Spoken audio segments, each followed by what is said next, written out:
Dentro do nosso intestino, nós temos inúmeras bactérias, coisas assim de bilhões de bactérias. E dentro dessas bactérias, nós temos as bactérias consideradas bactérias boas e nós temos bactérias consideradas ruins. Em termos de quê?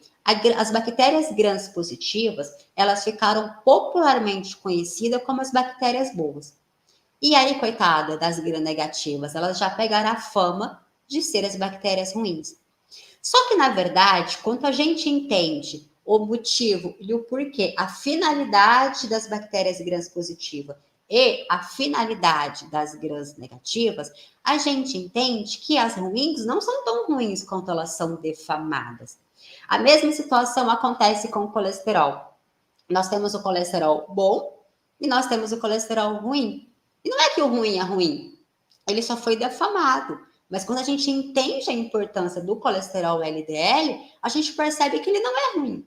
E as bactérias, a mesma coisa.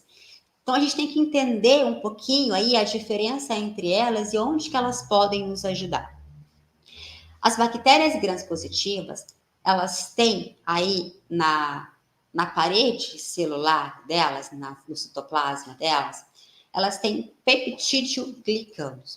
O que é isso? São substâncias que ativam o nosso sistema imunológico, somente depois que a bactéria morre, tá? Enquanto ela está viva, ela não ativa. Mas ela morreu, aqueles resíduos, aquele resto daquela bactéria, faz com que esses peptídeos glicanos ativem o nosso sistema imunológico. E isso é bom, ativa a nossa defesa.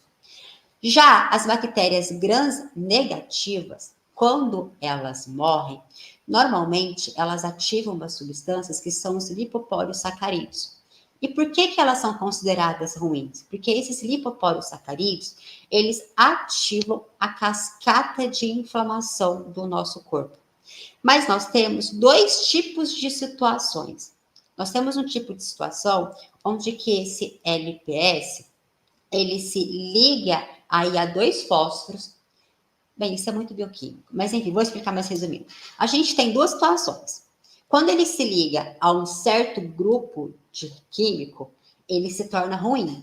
Por quê? Porque ele produz mais citocinas inflamatórias, o corpo precisa de lutar contra essa citocina, gera mais processo inflamatório. Então, ruim por isso.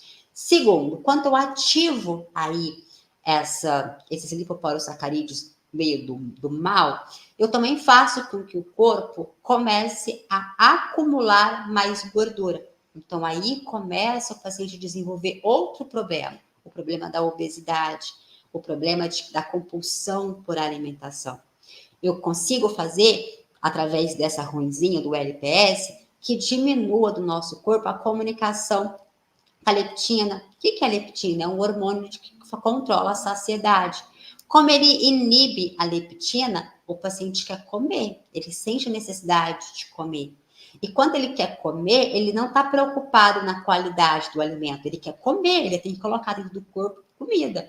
E aí, nesse momento, ele coloca qualquer tipo de comida, o que inflama mais o intestino, o que alimenta mais as bactérias ruins, o que aumenta mais esses LPS.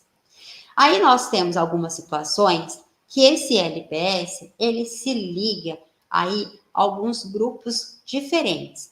E aí esses grupos diferentes, ele não ativa a cascata de inflamação. E quando ele não ativa essa cascata de inflamação, ele passa a ser do bem. Então, nem todas as gram-negativas são ruins. Nós temos uma bactéria gram-negativa, conhecida como AKK, e eu já gravei tanto o AKK que eu nem sei falar o nome científico dela, é um nome chatinho. Essa AKK, quando o paciente tem uma tendência à obesidade, é importante que a gente suplemente esse paciente com probióticos que tenha essa AKK, porque essa AKK, ela faz com que tenha a produção desse LPS, mas que seja esse LPS do bem. E isso é muito legal. Uma outra coisa que nós temos que pensar também, inclusive eu vou fazer uma live para vocês só para a gente conversar sobre isso, é o ômega 3. O ômega 3, ele, através de várias reações químicas que acontecem dentro do corpo, ele acaba produzindo, estimulando a produção de fosfatase alcalina. Essa fosfatase alcalina, ela vai lá nesse LPS que foi ligado a dois fósforos e ela pega um fósforo. Quando ela retira esse fósforo, ela inativa a capacidade desse LPS ativar a cascata de inflamação. O ômega 3, ele é importantíssimo para nós. Ele é altamente anti-inflamatório, não somente por essa via, mas por várias outras vias. E o ômega 3, o nosso corpo produz ômega 3. Isso é muito lindo, desde que a gente tenha uma alimentação rica em fibras, desde que a gente nutra as nossas bactérias boas. E isso é muito maravilhoso, tá?